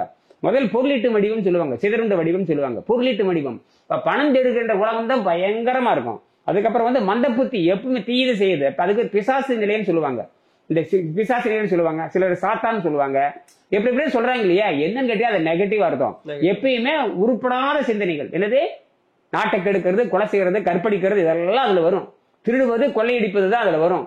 கரன்சி தான், எல்லாத்துக்கும் கரன்சி தான். பண்டமாற்று இருக்கிற வரைக்கும் பூமி நல்லா இருந்தது. கரன்சின்னு வந்தோடனே எல்லா மந்திரில இருந்து பிரதமர் வரைக்கும் பல லட்சம் கோடி திருடி வச்சிருக்காங்க. என்ன வெறும் கரன்சிக்கு ஒண்ணுமே எந்த உழைப்பும் பண்ண தேவையில்லை. ஏமாத்தினா முடிஞ்சு போச்சு. ஏமாத்தினா நீ ஒரு கட்சியில சேர்ந்து உனக்கு 50 கோடி கொடுத்தா முடிஞ்சு போச்சு. ஆனால் அதே பண்டமாற்று வச்சுங்க, ஏவனும் திருட மாட்டான். உற்பத்தி பண்ணி தான் கொடுத்தாகணும்.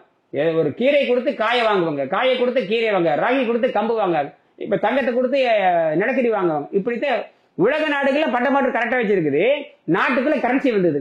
எப்ப கரன்சி என்பது சிறிய தேவையை தவிர பெரிய தேவை கிடையாது. ஆனால் ஒவ்வொருத்தரும் 100 கோடி வச்சிருக்கோம்னு நினைக்கிறாங்க. ஆனா இப்ப இந்த 16 வயசுக்கு மேல எடுத்துக்கொள்ளக்கூடிய இந்த நீர் மருத்துவமானது எல்லோருக்குமே சாத்தியம் நினைக்கிறீங்களா? பசி இருக்கிறவங்க அத்தனை பேருக்கு சாத்தியம். எல்லாருக்குமே சாத்தியம். பசி இருக்கிற அத்தனை பேருக்கு யாருக்கு சாத்தியம்? ஏன்னா இப்போ நம்ம எடுத்துக்கொள்ளக்கூடிய இது பரிணாம அறிவியல் அடிப்படையில் பசி இருக்கிற அத்தனை பேருக்கு சாத்தியம். உலகத்தில் நாளைக்கு பிறக்கிற குழந்தைக்கு இது சாத்தியம். ஏன்னா இப்போ நம்ம ஒரு மருந்து எடுத்துக்கிட்டீங்கன்னா கூட எல்லாருக்குமே ஒரே மருந்து கிடையாது சொல்லி சொல்லுவாங்க. ஆமா, அந்த உடம்புக்கு எது செட் ஆகுதோ அதை தான் நம்ம கொடுக்கணும். அப்படிதான் சொல்றாங்க இல்லையா? அப்படின்னும் போது நம்ம எப்படி எல்லாருக்குமே ஒரு மாதிரியான ஒரு எல்லாத்துக்கும் பசி இருக்குல்ல, எல்லாத்துக்கும் பசி இருக்குல்ல, எல்லாத்துக்கும் காற்று இருக்குல்ல, எல்லா பிரபஞ்சம் இருக்குல்ல, எல்லாத்துக்கும் நீர் இருக்கு இல்லையா? அப்ப நீர் மட்டும் போதுன்றீங்க இல்லையா? நீரை வைத்துதான் உடம்பை சுத்தப்படுத்தணும். ஏன்னா இப்ப நம்ம என்னன்னா ஒரு காலகட்டத்துக்கு அப்புறம் நான் அந்த காலத்துல எல்லாம் சரியா சாப்பிடாதனால தானே ஒரு 40 வயசுக்கு மேல அதுல பழக்கம். குருகுல கல்வி அழிஞ்சு போச்சு, நாசமா போச்சு. இது குருகுல கல்வியில தான் பழக்கம். எங்க சொல்லி தெரியுமா? மாதா பிதா குருன்னு வந்தோம் இல்லையா? குருகுல கல்வி தான் பாடம் படிப்பாங்க. 2000 ஆண்டுகளுக்கு முன்பாக குழந்தை பெற்றதுன்னு 5 வயசு முடிச்சு வச்சுன்னு படிக்கிற இடமே குரு தான். அவர் தான் ஆய கலைகள் 64 கிடைக்கும் ஏய உணர்வுக்கு எண்ணம்னு கம்பர் பாடின மாதிரி 64 கலைகளும் சொல்லிக் கொடுக்கணும் ஆசிரியர். அங்க 2 பள்ளி தான் இருக்கும், கீழ்நிலை பள்ளி, மேல்நிலை பள்ளி. இந்த துரோணாச்சாரியார், இந்த கிருபாச்சாரியார் சொல்றீங்க இல்லையா? என்ன வித்தியாசம் கேட்டீங்கன்னா, கீழ்நிலை மேல்நிலை அவ்வளவுதான். இது வரைக்கும் நான் சொல்லி கொடுத்துட்டேன், அதுக்கப்புறம் அவர் சொல்லி கொடுப்பாரு. எல்லாமே செய்முறை தான். அங்க எதுவும் தியரி கிடையாது, எல்லாம் செய்முறை தான். செய்முறை செஞ்சு இந்த அளவுக்கு நீ தேடி இருக்க, நீ இந்த பாடத்துக்கு போ, இந்த அளவுக்கு நீ தேடி இருக்க, ஆசிரியர் முடிவு பண்ணிருப்பார். இங்க கம்ப்யூட்டர் முடிவு பண்றதல்ல, ஆசிரியர் முடிவு பண்ணி இந்த இது வரைக்கும் நான் சொல்லி கொடுத்துட்டேன், அடுத்து மேல்நிலை நிலைக்கு போ அப்படின்னு சொல்லுவாங்க. அதுக்குதான் இந்த துரோணாச்சாரியன்னு ஒரு பிரிவு சொல்றது. கிருபாச்சாரியார் வேற ஒன்றும் இல்ல, 1ஆம் வகுப்பு, அடுத்தது மேல்நிலை, அல்லது கீழ் வகுப்பு அல்லது மேல் வகுப்பு. கீழ்பால் ஒருவன் கற்பின், மேல்பால் அவன் கண் படுமேன்னு ஆரியப்படை கடந்த நெடுஞ்செழியன் சொல்லுவார். அவருக்கு தெரியுது கல்விதான் பெரியது. அப்ப பொருள் செல்வம் அழியக்கூடியது, கல்வி செல்வம் அழியாதது. ஆக இந்த மருத்துவத்தை நாம் கடைபிடிக்கலைன்னா நோய் வந்து சாவது உறுதி இல்ல. எனக்கு நோய் வருதுன்றது கிட்டத்தட்ட எல்லாருக்குமே வருது. அது மட்டும் இல்ல, disease is not curable according to the naturopathy, according to the allopathy. அலோபதியோட concept British government concept. India வந்தா இந்தியன் மெடிக்கல் ஆக்ட்பாங்க, ஜப்பான் போனா ஜப்பான் மெடிக்கல் ஆக்ட்பாங்க. ஆனா பேசிக் எங்க இருந்து வருது? பிரிட்டிஷ்ல இருந்து வருது. பிரிட்டிஷ் கான்செப்ட் நீங்க படிக்க போறீங்க. பிரிட்டிஷ் சொல்றது உங்களுக்கு புரியுதா? பிரிட்டிஷ் அலோபதி கான்செப்ட் சொல்லுவாங்க. அந்த அவங்க ஹிப்போக்ரட்டஸ் அவங்களே வந்து ஜெர்மன், அவங்களே யூரோப்ல இருந்து எடுக்கிறாங்க, கிரேக்கல இருந்து எடுத்துக்கிறாங்க. அவங்களுக்கு எந்த இதுவும் கிடையாது, எல்லாம் கிரேக்கத்துல இருந்து எடுத்து போறது, எல்லாம் கிரேக்க லாங்குவேஜ், கிரேக்க மொழி தான், எல்லாம் கிரேக்கம் தான். கிரீக் இல்லாம அவங்க ஒன்றும் பண்ண முடியாது, அழிந்து போன மொழி தான் அதெல்லாம். சரியா? ஆனா நம்ம வந்து பதார்த்த குணம் விளக்கம் நான் எழுதியிருக்கோம். பதார்த்த குணம் விளக்கம், மலை வாகடம், அப்படியே எக்கச்சக்கமான ஏராளமான தமிழ் நம்மகிட்ட இருக்கு. எல்லாம் என்ன ஆகி போச்சு, நம்ம அதுக்கு போயிட்டோம். சரி, இப்ப வருகின்ற பொழுதுதான் அந்த ஃபுட்டுன்னு வருகின்ற பொழுது நம்ம பிரச்சனை வருது. ஃபுட்டு வந்து தேவையில்லைங்கிறது அனைவருக்குமே தெரியும். அது எப்படி ஃபுட்டை வந்து அவாய்ட் பண்றதுன்னு யாருக்கும் தெரியாது. இல்ல தெரியுன்றது கூட எனக்கு தெரிஞ்ச சதவீதம் கம்மி தான். இப்ப உங்களை மாதிரி ஆட்கள் சொல்லும் போது அது என்னன்ற ஒரு கேள்வி அது மேல ஒண்ணு வருது. ஏன்னா சுவைன்னு ஒண்ணு இருக்கே தவிர ஃபுட்னு ஒண்ணு கிடையவே கிடையாது. ஒரு சுவையும் ஒரு ஆர்கன் கூட தொடர்புடையது. அப்படின் போது அந்த சுவை கிடைக்கல அப்படின்னா அந்த ஆர்கனே வேலை செய்யாம போகணும்ல. அப்படிதான் நாம வந்து இங்கதான் நம்ம புரிஞ்சிக்க வேண்டியது, மனிதன் 7ஆம் நிலை என்கின்ற யோக நிலைக்கு மாறுறான். இப்ப வாலிலா குரங்குல மனிதன் மாறினான்னு சொல்றாரு டார்வின் சொல்றாரு. வாலிலா குரங்கு தான் மனிதனாக மாறிதான். உலகமே திருப்பி சொல்லுதே இல்லையா? வாலில்லா குரங்குகள் மனிதர் மாறுறாங்க. ஒரு 50 லட்சம் ஆண்டு, ஒரு கோடி ஆண்டு இருக்கலாம். நாம் 50 கோடி ஆண்டுக்கு முன்பாக ஒற்றை செயல் உயிரினம் தான் மனிதனாக மாறியிருக்கு நம்ம சொல்றோம். நீ சொல்றது 1 கோடி ஆண்டு, நான் சொல்றது 50 கோடி ஆண்டுக்கு முன்னாண்ட, நீ சொல்றது 1 கோடி ஆண்டுக்கு முன்னாண்ட. நாங்கள் தமிழர்கள் சொல்வது 50 கோடி ஆண்டுக்கு முன்னாண்டு மாறி கடைசியில யோகியா மாறிட்டு நாங்க சொல்றோம். யோகியா மாறினவன் வந்து ஆகாரத்தை விட்டவன் அர்த்தம். யோகியா மாறினவன் தான் ஆகாரத்தை விட்டவன். ஆகாரத்தை விட சொல்லியது பகவத்கீதை சொல்லுது. ஆகாரத்தை விட சொல்லியது தமிழ் சொல்லுது. ஆகாரம் விட சொல்லுது எல்லாவது அன்னம் மாயம் சொல்லுது. அன்னம் மாயம் அன்னம் போலின்னு தான் சொல்லுது. அன்னமய கோஷம், பிராணமய கோஷம், விஞ்ஞானமய கோஷம், ஆனந்தமய கோஷம் எல்லாம் போயிட்டு இருக்குல்ல. அன்னம் மாயம்னா அன்னம் பொய், அன்னம் சாராயம் அர்த்தம். அன்னம் பொய்ன்னு அர்த்தம். அன்னம் தான் மனிதனை சாகடிக்கு நூல் சொல்லுது. தமிழ் நூல் அப்படிதான் சொல்லுது. இழிவறிந்து உண்பான்கன்னு சொல்லுது. அது மட்டும் இல்ல, ஆகாரத்தை நிராகரித்த எவனோ அவன் தான் உண்மையானவன் ஆரியன்னு சொல்லுது. எது சொல்லுது? பகவத்கீதை சொல்லுது. ஆகாரத்தை நிராகரித்து மட்டுமல்ல, புலன்களை எவன் விடுகின்றானோ, ஆகாரத்தை நிராகரித்து புலன்களை எவன் நிராகரித்து என்னை நினைக்கின்றானோ அவன் தான் மேல வரணும்னு எழுதியிருக்கேன். இங்க ஒரு பையன் கூட ஆகாரத்தை நிராகரிக்கவில்லை இந்தியாவில். கீதையில சொல்லப்படும் 250 2வது அத்தியாயம் 55 பாடத்துல கீதை சொல்லுது. டைட்டாட் கீதையில வருது. எதுல வருது? சரிங்க, டைட்டாட் கீதையில வருது. அதெல்லாம் வருது, பாடத்துல வருது. ஆனா இப்போ நம்ம எந்த உணவு எடுத்துக்கிட்டாலுமே நோயின்ற ஒரு விஷயத்துக்குள்ள நம்ம போய் தானே எது மிகையினும் எது குறையினும் ஒரு நோய். இங்கதான் டைட்டாட் கீதை சொல்றான். 2வது அத்தியாயம் 55 பாடல்ல, 2வது அத்தியாயம் 55 பாடல்ல சரி கீதையில வருது. என்ன சொல்ற அது மட்டும் சொல்லிட்டேன். இது வந்து தமிழ்ல ஏற்கனவே இருக்கு. தமிழ்ல வள்ளுவர் வந்து எல்லாத்தையும் பார்த்துட்டு தான் எழுதுறாரு. நாங்க ஏன் திருக்குறள் எடுத்துக்கிறோம்னு சொல்றீங்கன்னா, திருவள்ளுவர் தான் தெளிவா உண்மையை சொல்றாரு. அவரு சிறந்த சங்க நூல் 261வது குறள்ல சொல்றாரு. அதுக்கப்புறம் உற்றனை நோன்றல் உயிருக்கு ஊர்கன் செய்யும் அற்றை தவத்துக்குன்னு 960 சொல்றாரு. உற்றனை என்று சொன்னாலே பிறவி துன்பத்தை எப்படி நிறுத்துவீங்கன்னு கேட்கிறாரு. இப்ப விரதங்களை பற்றி சொன்னாவே ஃபுட்டை உணவிலிருந்து வெளியுவான்னு அர்த்தம். யாதனின் நீங்கிய நோதல் அதனின் நிழல். எதிலிருந்து நீங்குகிறாய் அதிலிருந்து துன்பம் இல்லை. இப்ப குற்றம் பாத்தீங்கன்னா 2 குற்றம் இருக்கு. வெளியிலிருந்து வரக்கூடிய உடம்புக்கு, நம்ம மனிதன் தான் உலகத்துல முக்கியமானவன். அவன் 7ஆம் அறிவு பெற்றவன். உயிர் வெளியிலிருந்து வருது. உயிர் என்பது பிராணசக்தி, மூச்சு பயிற்சி கிடையாது. மூச்சு பயிற்சி பத்தி நாங்க பேசுறதே கிடையாது. பிராணன் இருப்பிடமாக இருக்கிற ஆகாய சக்தி. விண்வெளியிலிருந்து வரக்கூடிய, விண்வெளியிலிருந்து அந்த ஆற்றலை பெற்று இந்த மனிதன் சாகாமல் இருக்க வேண்டும் என்பதற்காகத்தான் கல்வி முறை அமைக்கப்பட வேண்டும். அது குருகுலத்துல தான் சாத்தியமே தவிர இப்ப இருக்கிற சிலபஸ் அண்ட் எக்ஸாமினேஷன் சாத்தியம் கிடையாது. ஆனா சிலபஸ் எக்ஸாமினேஷன் என்பது அது வந்து அடிப்படையில் முரணானது, மனித குலத்துக்கு எதிரானது.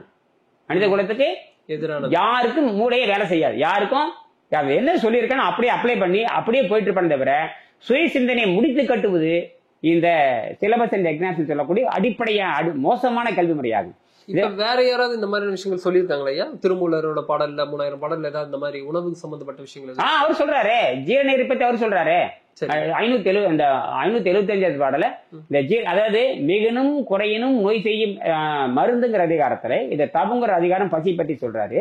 மருந்துங்கிற அதிகாரத்தை 941 திருக்குறள்ல 941 மருந்துங்கிற அதிகாரத்துல தலைப்பு மருந்துங்கிற அதிகாரத்துல 941 மிகனும் குறையினும் நோய் செய்யும் நூலோர் வழி முதலா எண்ணிய 3 அந்த மிகனும் குறை செய்யும் சொன்னாவே வயிற்றுல சுரக்கிற ஜீரண நீர் வாதம் பித்தம் கபங்கிறாங்க. தமிழ்ல வழி அழல் ஐயம்னு தெளிவா வள்ளுவர் எழுதுவார். இந்த தூய சொற்களை பயன்படுத்துறது வள்ளுவருக்கு நிகர் வள்ளுவர் தான். அவர் தான் வழி அழல் ஐயம் எழுதுவார். இத திருமூலர் என்ன சொல்லுவாங்க கேட்டீங்கன்னா, புறப்பட்டு புக்கு திரிகின்ற வாயுன்னு எழுதுவாரு. யார் சொல்லுவாரு? திருமூலர் சொல்லுவாரு. திருமூலர் வாயுன்னு போடுவார். அது சமக்கிற வாடை அடிக்கும். புறப்பட்டு புக்கு திரிகின்ற வாயுவை நெறிப்பட உள்ளே நின்மலமாக்கில் உறுப்பு சிவக்கும் ரோமம் கருக்கும் எழுதுறாரு. ரோமம் கருக்கும்ங்கிறார். ரோமம் வந்து கருக்குங்கிறாரு. உள்ளே இருக்கிற ரத்தம் சிகப்பாக எழுதுறாரு. உடம்பு எல்லாம் சிகப்பா மாறும் அப்படின்னு இளமையா இருக்கலாம்ன்றதான் அப்படி சொல்றாரு. இதான் சொல்லிட்டாரு அவரு. அப்ப இந்த வாயுங்கிற சொல்லுமே திருமூலர் சொல்லக்கூடிய வழிங்கிற சொல்ல 2 ஒண்ணுதான். புறப்பட்டு புக்கு திரிகின்ற வாயுவை நெறிப்பட உள்ளே நீர்மலமாக்குங்கிறாரு. இவர சொல்றாரு மிகனும் குறையினும் மொய் செய்யும் நூலோர் வழி முதலா. வழியினால ஒண்ணுதான், வாயினால் ஒண்ணுதான். வழி என்பது தூய தமிழ் சொல்லுன்னு அர்த்தம். தூய தமிழ் சொல். வழி முதலான வழினா வழி அழல் ஐயம் வேறு. அங்க வாயினா வாதம் பித்தம் கபன்னு வேறு. அது அவர் சொல்லக்கூடிய வயிற்று சுரக்கிற ஜீரண நீரைத்தான் சொல்லுகிறார். திருவள்ளுவரும் ஜீரண நீரை சொல்லுகிறார். ஏன்னா திருவள்ளுவருக்கு மூத்தவர் தான் திருமூலர். அவர் கிட்டத்தட்ட 7000-8000 ஆண்டுங்கிறாரு. 8000 ஆண்டுங்கிறாரு. ஒரு இடத்துல பாடலே பதிவிட 8000 ஆண்டு யோகம் இருக்குங்கிறாரு. 8000 ஆண்டுனா எட்ட முடியாத ஆண்டுன்னு அர்த்தம், அல்லது 8000 ஆண்டுங்கிற குறிக்குன்னு அர்த்தம். இன்னொன்று எட்டவே முடியாத ஆண்டுன்னு சொல்றேன்னு அர்த்தம். நீங்க எப்படி வச்சுக்கலாம். அப்படி எப்படி பார்த்தாலுமே திருக்குறளுக்கு மூத்ததான் திருமந்திரம் தெரிஞ்சு போச்சு. அவரு தான் 700 ஆண்டுகள் 600 ஆண்டு வாழ்ந்ததுக்கான நமக்கு சான்று இருக்கு. சரியா? அங்க சொல்றாரு, புறப்பட்டு புக்கு திரிகின்ற வாயின்னு சொல்லும் பொழுது அந்த ஜீரநீரை அமைதிப்படுத்தி விட்டால் மனிதன் யோகியாக மாறுகிறான், அவன் தான் சாகாவரம் பெற்றவன் அர்த்தம். அப்ப நம்ம முன்னோர்கள் கிட்டத்தட்ட இப்ப நம்ம தாத்தா அதுக்கு முன்னாடி சித்தர்கள் யோகிகள் வாழ்ந்திருக்காங்க. இவங்க எல்லாம் வந்து தின்னுவோடு செத்தவங்க. எல்லாருமே ஆகாரத்தை தின்னு போட்டு என்ன சொல்லுவாங்க, நல்ல தெம்பா சாப்பிடுற அப்பதான் வந்து போய் அவருடைய பழக்கத்துக்கு சாராயம் குடிச்ச தெம்பா இருக்கலன்னு சொல்றது உண்மை. சாராயம் குடிச்ச தெம்பா இருக்குன்னு சொல்றது எப்படி உண்மையோ, சிகரெட் அடிச்ச தெம்பா இருக்குன்னு சொன்னது எப்படி உண்மையோ, இறைச்சி சாப்பிட்ட தெம்பா இருக்குன்னு எப்படி உண்மை, அத்தனையும் போய் அத்தனையும் மனம் எடுக்கிற அந்த விபச்சார முடிவுகள், மனம் எடுக்கிற தவறான முடிவுகள். மனம் 5, மனம் உயிர் 1ன்னு சொல்றீங்க, மனம் 5. மனம் 5நாவே முதல் 2 நிலை இந்த மந்த நிலை எப்பயுமே பொய் பேசுறதான் அந்த பிசாசனுடைய வேலை. எதோ அடிக்ட் ஆட்டானோ, எது ஃபுட்டுக்கு அடிக்ட் ஆகுது, தாத்தாவை பேரனா பாட்டி எல்லாரும் சொல்றது பொய் தான். அப்பன் வெட்டிய கிணறு உப்பு கிணறு நினைத்து விட்டால் அது உப்பு கிணறு தான் சொல்லணும். இதான் புத்தர் சொல்லுவாரு. அப்பன் செஞ்சாலும் தப்பு தப்புன்னு சொல்றாங்க. அப்ப செஞ்சா கூட தப்பு தான். அப்ப வந்து பிரியாணி சாப்பிட்டா நீ பிரியாணி சாப்பிடுவியா, அப்ப சாரை கடை வச்சீங்கன்னா அப்ப பையன் சாரை கடை வைப்பான். அது எப்படி ரைட்டா இருக்க முடியும்? எங்க அப்பா தப்புனா தப்பு தான், எங்க அப்பா தப்பு பண்ணிருந்தாலும் தவறு. அப்ப எங்க தாத்தா சாப்பிட்ட உடம்புன்னு சொல்லிட்டு நீ ஏன் சாப்பிட்டு இருக்கிறீங்க? தாத்தா பட்டினி இருந்தாரா? தாத்தா விரதம் இருந்தாரா? தாத்தா யோகியா? தாத்தா ஞானியா? தாத்தாக்கு ஒண்ணும் தெரியாது. அவரு பிள்ளை பக்க வந்தாரு. அவர் என்ன பண்ணாருன்னா, பெற்றோர் என்ன பண்ணணும்னா அறிவாளிகள் சாப்பிட நிறுத்தணும். பெற்றோர்கள் என்ன பண்ணணும், குழந்தைக்கு குழந்தை வந்ததுக்கு அப்புறம் எங்க கொண்டு சேர்த்தோம்னா அறிவாளிகள் சபையில சேர்த்தோம். நீ போய் கான்வென்ட்ல சேர்த்துறது, பள்ளிக்கூடத்தில் சேர்த்துறது, இடையில வந்து பாடத்திட்ட இந்த மோசமான கல்வி முறை மாறி போச்சு. நீ சிலபஸ் கொண்டு வந்து வச்சுட்டீங்க. அங்க ப்ராஜெக்ட் ஒர்க்கே கிடையாது. ஜிடி நாயுடு தான் சொன்னாரு, ப்ராஜெக்ட் ஒர்க் இருந்தா தான் இந்தியா முன்னேறும் சொன்னாரு. எந்த நேரு ஏத்துக்கவே இல்லை. ஜிடி நாயுடு மிகப்பெரிய அறிவாளி. ஹோப் காலேஜ் அவர் தான் கொண்டு வந்தாரு. தமிழ்நாட்டிலே வந்து தொழில்நுட்ப கல்லூரி வேணும்னு சொன்னவர் அவரு தான். படிப்பே வேண்டாம், அப்படியே படிச்சாலும் 6 மாசம் தியரி படிச்சா போதும், 3 வருஷம் பிராக்டிகல் பண்ணு சொன்னது அவரு தான். சொன்னது எதுவும் கேட்கல, எல்லாம் தியரி படிச்சது. ஜிடி நாயுடு சொன்னது இந்தியா ஏத்துக்கொள்ளவே இல்லை. ஜிடி நாயுடு கண்டுபிடிச்சு இந்தியா மறுத்தது. இந்தியா மறுத்தது அவரு தான். சேவிங் ரேஷனே கண்டுபிடிச்சது அவரு தான். பிளாட்டினம் பிளேட கண்டுபிடிச்சது அவரு தான். ஜெர்மனிக்கான உதவி செஞ்ச இங்கிலாந்துக்கான உதவி செய்யவே இல்லை. ஹிட்லர் இவருக்கு உதவி செஞ்சாரு. யாருக்கு? ஜிடி நாயுடுக்கு உதவி செஞ்சது. ஜிடி நாயுடுக்கு உதவி செஞ்சது ஹிட்லர் தான். உனக்கு என்ன வேணும்னு கேட்டாரு. அறிவியல் ஆராய்ச்சி மையம் வேணும், எனக்கு இடம் கொடுனாரு. அந்த தைரியம் தமிழனுக்கு இருந்துச்சு. யாரையும் எதிர்த்து கேட்பான். அறிவு திறமையும் ஒழுக்கமும் பண்பும் அறிவு நிறைந்த பூமி தான் தமிழ்நாடு. எல்லாம் இருந்தது. தமிழ்நாடு கெட்டு போச்சு, அது நமக்கு தேவையில்லை. உலகமே கெட்டு போனதுக்கு அப்புறம் நம்ம தமிழை மட்டும் பேசிட்டு இருந்தது. எல்லாரும் நல்லா இருக்கணுங்கிறது நம்ம நோக்கமா இருக்கணும். அப்ப யாதும் ஊரே யாவரும் கேளு தீரும் நன்றும் பிறதர்வான எல்லாரும் நம்ம நாட்டு மக்கள் தான். இப்படிதான் டாக்டர் அப்துல் கலாம் ஐரோப்பிய பாராளுமன்றத்தில் பேசுகின்ற பொழுது எல்லாம் எங்க நாடு, எல்லாம் எங்க குழந்தைகள் சொன்னது எவ்வளவு பெரிய விஷயம். அம்மா எல்லாம் ஒண்ணுதான்னாரு. அவங்க பார்த்து புல்லடிச்சு போட்டாங்க. அவங்கதான் வந்து பாத்தீங்கன்னா அவங்க லேடிஸ் அண்ட் ஜென்டில்மேன் சொல்லுவாங்க. நாம் அப்படி இல்லை, யாதும் ஊரே யாவரும் கேளுன்னு சொல்லுகின்றது எல்லாம் என் மக்களுக்கு. அங்க நாம புரிஞ்சிச்சோம். அப்ப நமக்கு வந்து விவரம் எல்லாரும் வாகாயத்தின குழந்தைகள் தான். பசித்தாகம் இருக்குதுன்னா எல்லாத்துக்கும் தான் இது பொருந்தும். அதனாலதான் இந்த புத்தகம் தமிழ்ல மொழி வந்தது. இது எல்லா நாட்டிலும் மொழிபெயர்த்து கொண்டு போகணும். ரொம்ப சிம்பிள். இப்ப இங்க இருந்து பூமி வந்து மனிதன் வாழ்வதற்கு தகுதியற்றதா மாறிடுது. யாராலும் திருத்த முடியாது. ஏன்னா விஞ்ஞானி என்ன சொல்றாங்கன்னா, நம்ம எல்லாமே உணவு பழக்கத்தில் கெட்டாச்சு, பூமி கெட்டாச்சு.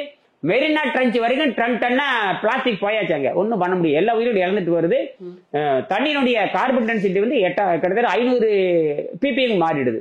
1816 1816 இப்பதான் வந்து விஸ்வேஸ்வரய்யா இன்ஜினியரிங் விஸ்வேஸ்வரய்யா டெக்னாலஜின்னு சொல்லிட்டு மியூசியம் இருக்குது. எங்க பெங்களூர் லால்பாக் பக்கத்தில் அந்த மியூசியம் இருக்கு. நான் பார்த்துட்டு வந்தேன். அவன் தெளிவா சொல்றான். 1816 வெறும் 200 பார்ட்டிகல் மில்லியன் தான் கார்பன் இருந்தது. இப்ப 2024 வந்து 500 பார்ட்டிகளா மாறிடுது. இது இன்னும் 2100 வரும்பொழுது பூமி ஐஸாக மாறும். கார்பன் டே குளிர்ச்சியா மாறிடுது. அப்ப குளிர்ச்சியா மாறிச்சுன்னா இப்ப ட்ரை ஐஸ் வந்த மாதிரி ட்ரையா மாறி இருங்கிறான். ஆனா பாலைவனமா மாறிடுது. துருவத்துல மட்டும் தண்ணி இருக்கும்.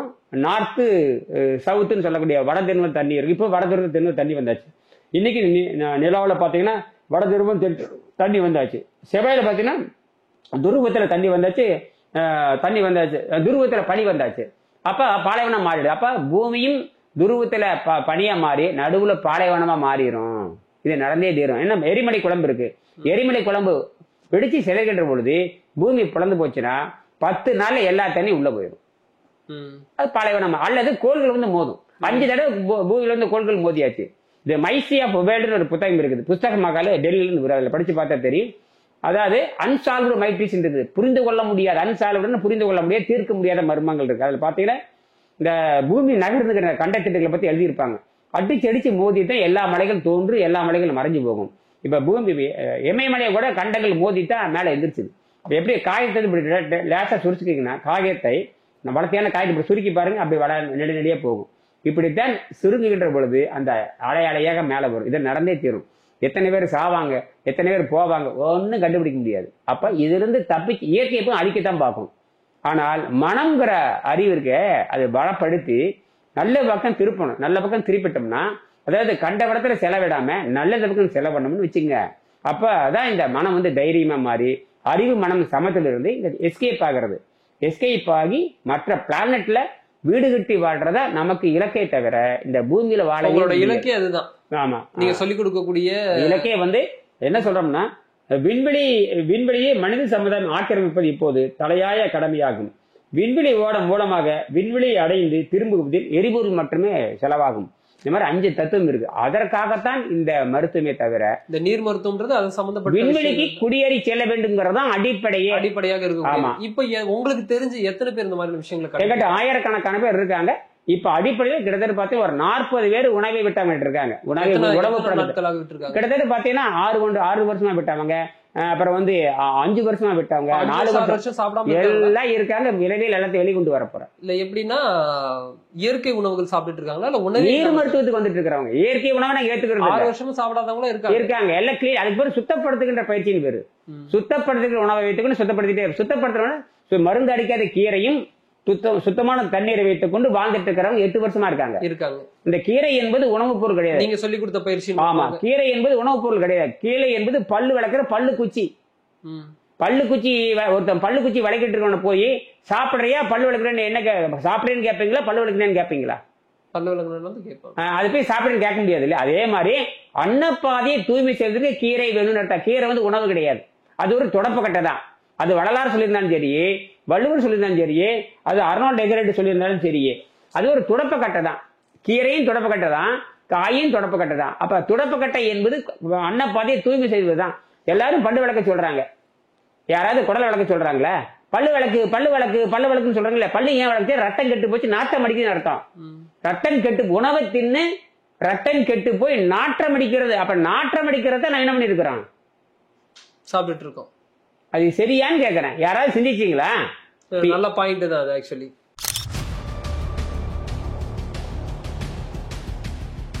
காலை பிரம்ம முகூர்த்தத்துல எந்திரிச்சா உங்களோட வாழ்க்கையே மாறிடும் அப்படின்னு சொல்லி பல பேர் சொல்றது கேள்விப்பட்டிருக்கோம். ஆனா பால் போடுறவங்களா இருக்கட்டும், இல்ல வந்து என்னோட பக்கத்து வீட்டுக்காரரா இருக்கட்டும், எல்லாருமே கிட்டத்தட்ட 4 மணிக்கு தான் எந்திரிக்கிறாங்க. ஆனா அவங்களோட வாழ்க்கையில மாறின மாதிரி இல்லையே அப்படின்ற பல பேரோட கேள்வி உண்டு. எழுவதால் மட்டுமே வாழ்க்கை மாறாது. சில விஷயங்களை ஹேபிட்டாக சேஞ்ச் பண்ணணும், சில விஷயங்களை ஹேபிட்ல இருந்து எடுக்கணும். இந்த மாதிரி நீங்க விஷயங்களை பண்ணிட்டீங்க அப்படின்னா வாழ்க்கையில சக்சஸ் அப்படின்ற ஒரு விஷயம் இருக்கும். ஸோ அதுக்காக தான் ஆன்லைன் வகுப்பு ஆன்லைன் ஜூம்ல வந்து நடக்க இருக்குது.